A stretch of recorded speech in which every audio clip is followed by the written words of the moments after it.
And we need to keep that message going. Of course, a lot of effort has been done, but there's still so much work to be done when it comes to sensitization, education, and especially dissemination of information when it comes to taking care of individuals with disabilities. Occupational therapy is one thing that definitely needs a boost in this country. Rafter Home Center is one of the centers here in Kenya, in Nakuru specifically, that's endeavoring to do just that. And the people behind this amazing center are here this morning. Everybody, please welcome David Maina and Sarah Muhoho.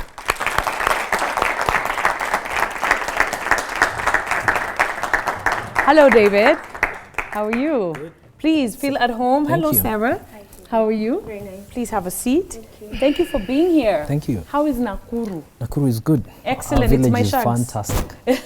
Fantastic. Yeah, all right. thank you. Let's start from the very beginning. We've just played a clip that really spreads the message of disability is not inability. And I think that's something that you guys really stand behind. Yes. David, you have been doing this for 15 years. Yes. Tell us a little bit about how and why you got into this occupation. Well, what happened is that when I used to treat my patients, I noticed that most of them never used to get like improvement fast enough, because most of the people are not enlightened on what they're supposed to be doing at home. So their home programs were basically not well taken care of. So I realized that I had to do something about the training. I had to train the parents or the caregivers who are going to be taking care of the disabled children at home. So eventually I got to notice about this serious need because something had to be done. You started occupational therapy specifically in September. Tell me a little bit, before September happened, what pushed you into this vocation? Before then, I had done CPAs up to 3, and I had not found any job. Yeah. So when I had the course and I saw the advertisements about the course, I was very interested. And since I was a little girl, I always wanted to do something with human health and taking care of sick people. Okay. So when I heard about the school, I was very much interested. I went to ask what it's all about. So when I learned it's about taking care of patients, I enrolled in it, and that's how I did the course. And we're glad you did, and we're very, very glad. David, I think for those who do not know, it's important that we talk about occupational therapy. Yes. And specifically what occupational therapy does and for who.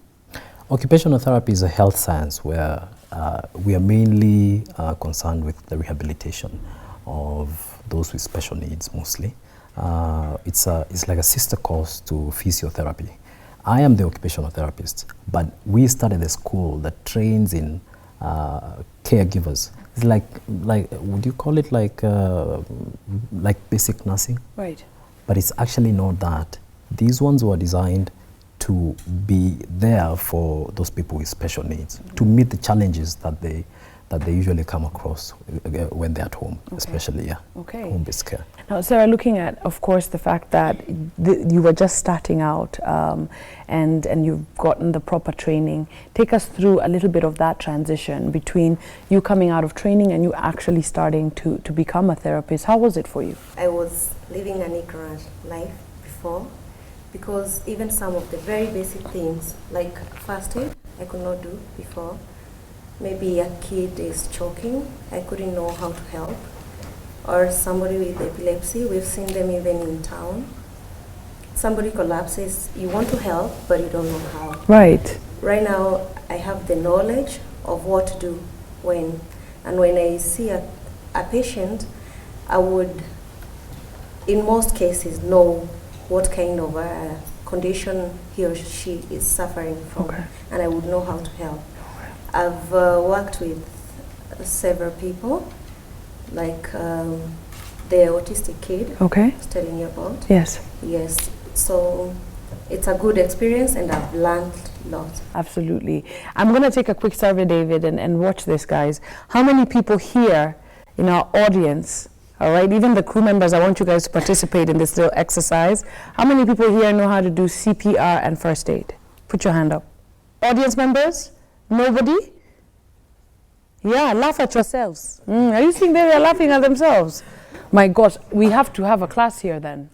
We have to have a class. Sure. Dissemination of information when it comes to some of these issues is such a big deal. Why do we have this as a case? Healthcare issues have not been really thought of like properly, because that's why you have guys going up to India and going to China for healthcare issues, you know. Now, but what these people need to realize is that we can do all these things here. In the US, you'll find that there's a CNA course, a Certified Nurses Assistant course, and that's what most Kenyans do when they go there. What we've designed here is a 3.5-month course, which is going to give you, I mean, all the basic information or knowledge that is going to be necessary for you to be able to take care of a patient anywhere. I mean, just the basic stuff, first aid, exercises, understanding the needs of the patient, understanding the needs of the family of the patient, because these guys are like mostly focused on home-based care. It's the home-based care issue that is not being taken care of. I was in Ireland for some time, and I noticed that the county used to send therapists to the homes of the disabled. You could get an accident today, you could get a person who gets stroke, and at the end of the day, if they don't get the proper care at home, they get complications like getting bed sores, getting infections. Some of them, you know, at the end of the day, because of the depression issues, they usually get, you know, they don't want to take their medication, they don't have anyone to talk to, and the families don't understand these people, because at the end of the day, this person is a little bit also sensitive. Yes, very vulnerable. They're very angry all the time, because they're asking themselves, why me? Why not? I'm not able to go to work. I'm not able to take care of my family. I mean, this person needs someone who really understands what the challenges are. And now these caregivers that we have right now, I would say they're the best in the country, because they do understand the needs. We first make them understand what this person is going through. Today, when you go to do the basic things in life, I mean, toileting, feeding, you're independent. You don't need anyone to come and assist you. But tomorrow, this guy needs care. They expect somebody else to be there. They need Sarah to come and help them with their toileting. The stigma that goes behind that is absolutely crazy. And we make them understand that you first need to make your client, first of all, be at ease and know that they're in safe hands, and then tomorrow, this person is going to be looking at a better day. Yes. Sarah, you told us a story in the green room earlier about a family that you helped for a while. Tell us again that story and the kind of progress that you saw and benefits of you being part of the therapy in their home. It's this family. I saw they had advertised on Facebook. They were looking for a caregiver because they had a son. They have a son, 4 years old. He's autistic. They live in the US. But now they are Kenyans but living in the US. Now they wanted to bring the son here, and they wanted somebody who really understands, because both the parents are very busy. So they wanted to leave the kid here with somebody who really understands the condition the boy has, the kind of diet, anything to do with autism. So I saw the advert and I was interested, and I talked to them and we communicated when they were in the US.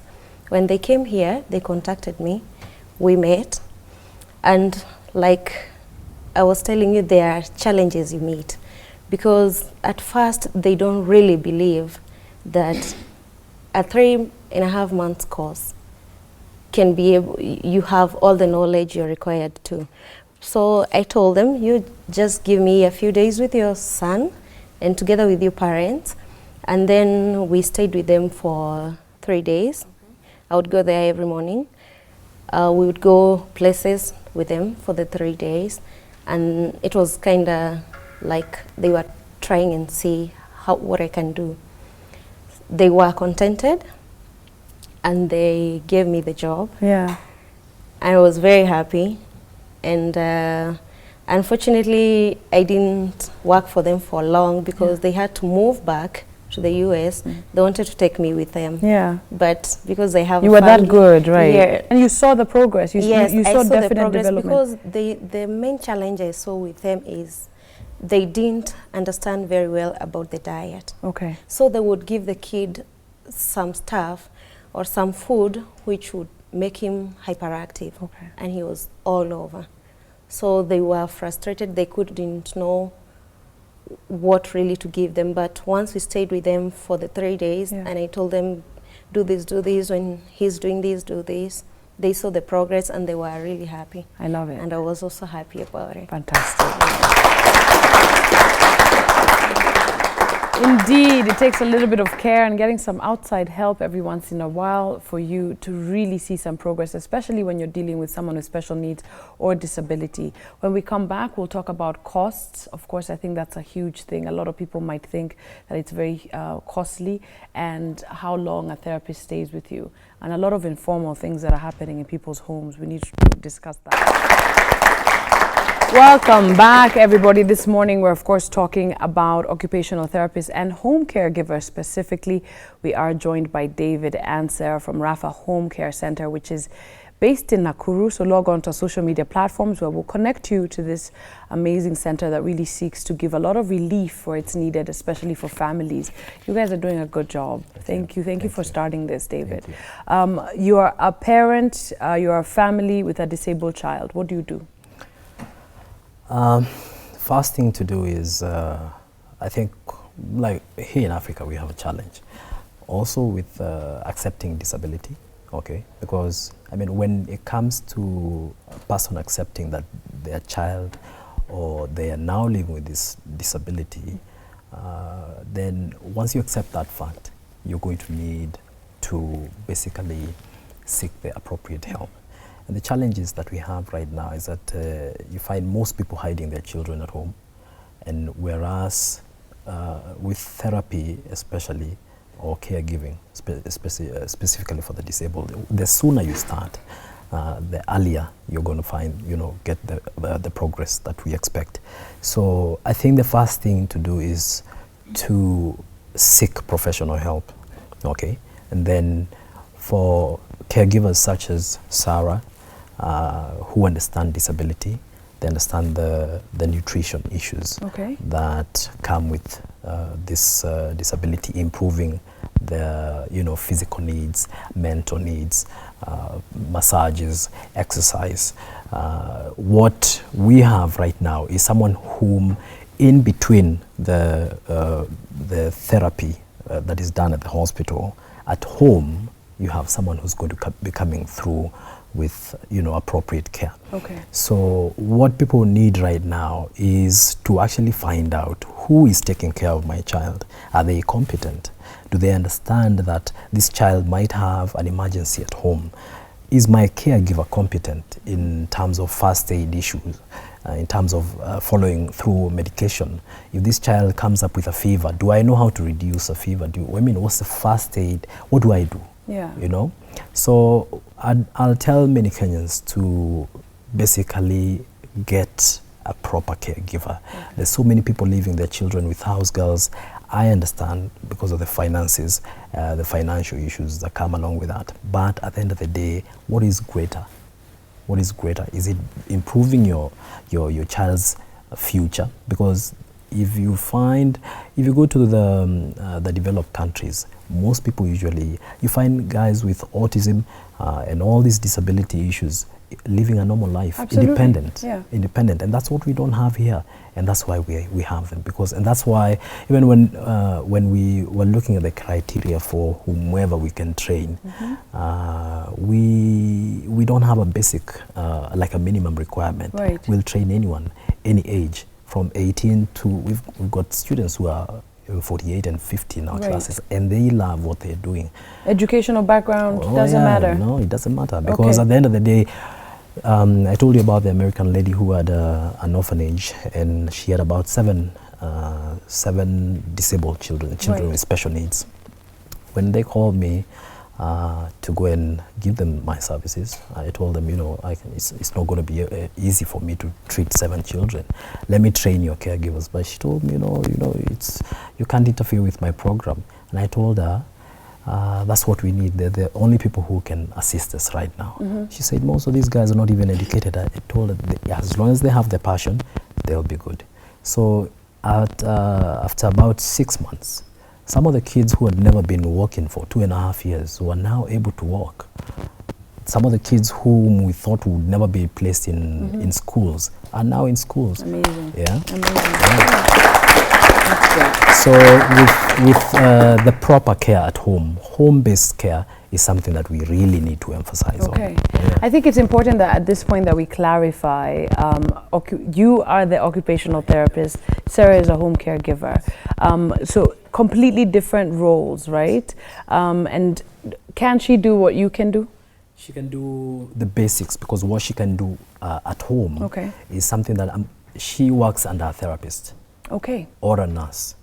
So I'm going to tell her, carry on with the exercises, and these are the exercises you need to give specific, and the massages as well. So at the end of the day, in between the therapy, there's something going on at home. So it's not just stagnant. It's something that is a continuous process. They need a lot of help. Trust me, they need a lot of help. And for you to get that improvement, I mean, she was telling me of a story where she was taking care of this disabled man. He's paraplegic, meaning he's paralyzed from, on the lower extremities. And this guy had bed sores, not because he didn't have enough love at home, because he didn't have the right care. And when she started doing the massages and the exercises and the hygiene setup, proper communication with the patient, the guy is now healing. That's great. All right, so looking at, of course, your job, I'm sure that there are moments where your patience is tested. Talk to me a little bit about how you keep frustration at bay. Yeah, frustrations are there, and there are lots. And when you're doing this work we are doing now, you have to be very, very patient person, because sometimes you'll find the patient is resistant, even in taking his or her medication. Some of the patients, like one patient I had, he has contractures. Now you want to help with the massage so that you can ease the muscles, so that the contractures don't continue or even loosen the muscles. And he doesn't want to the massage. And now the family is frustrated because they have done all they can, and he really they are saying he really doesn't want the help. So you have to be even wise how you speak to the patient, to bring him or her to understand the need, and to understand that you're not doing this because you don't love him or you don't care. You're doing this because you love him and you want him to be a better person, or you want to bring him back to how he or she was before. So that's the gap between now talking in the patient to get into doing the massages and or the exercises so that he can be well is a challenge. Also to the family members of the patient, sometimes the patient will even not want to discuss anything with the family member. Even he can't, or he or she can't feed when the family members are in the house. So you have to bring them like you're the hope between the two of them. You're the glue that has to bring the people together. Bring in the family members and the patient.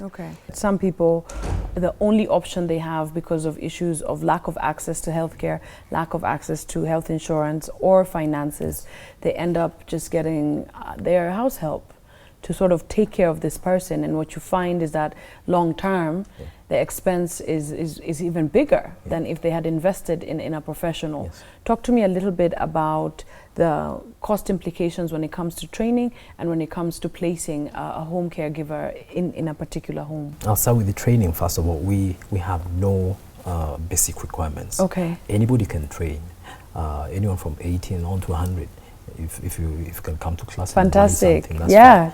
Then when it comes to cost, we decided to have it at a very low cost. It's only 20,000 shillings to train for the whole course, for the entire course, Okay. of which most of our students on their first month, at times some of them even get jobs before they finish the training. Really? Oh, yes. And at 20,000? Yes. That's fantastic. At 20,000. So that's the only course. Okay. I'll challenge anyone in Kenya that you're going to train within 3 months and recover your money within a month. Because Wow. the need is actually there. The need is crazy. We can't satisfy the market. Because everyone has a patient at home. Anyone who understands the need of the role of a caregiver will definitely get one from us. Yes. Okay. So the other issue of costs. Right, now for the family or the person who Yes. needs the Yes. service. Because right now we're taking care of 3 groups of people. Okay. Anybody who's got a sick person at home, Okay. regardless of what condition it is, anything terminal, whatever, HIV, cancer. Then you have the disabled, Okay. and then you have the elderly. So instead of you getting someone for your grandma or getting a home, get a caregiver to come to the home. Across the country? Yes. Okay, anywhere, that's even in fantastic. Kanda. Okay. Yeah. Okay. So that will set you back about 20 to 30,000 Okay. every month, which is much better because I know of a case of a lady who was telling me about the mother. The mother didn't have very good care. They had a house girl or a house help to take care of the mother. Okay. And the mother got really sick. And by the time they were heading into the hospital, they paid a hospital bill of 1.8 million.